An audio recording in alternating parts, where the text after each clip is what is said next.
们第一次做晚饭吃，做的什么呢？做的蔬菜，西红柿、魔芋粉。我们现在外面下雨了，然后我们下冰雹，吃到一半还没吃完。我们躲在这个车里面吃饭，吃个饭都不清闲。我的妈呀，好大的风啊！还好我们两个重，刮不走。渭南那边的漏水施完了，听。恐怖呀！好大的风！那你把他那个脖子上那个起了，那个脖子上那个弄到那个上，你们去，好。什么没办法？你看他一下就。我们今天3个睡在一个车里面，一个90里面的车里面，没办法了。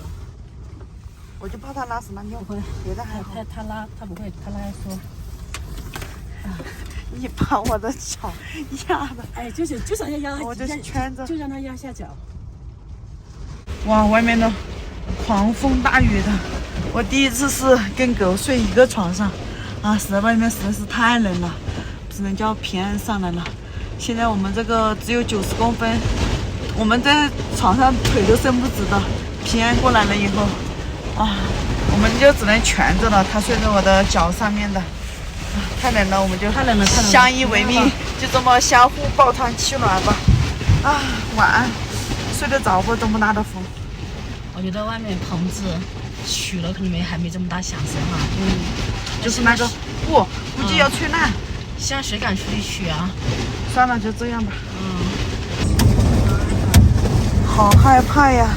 我们的狗狗在里面，外面有东西在敲我们。平安都睡着了，我们都睡不着。哎呀，平安呐，你保护我们还是我保护你啊？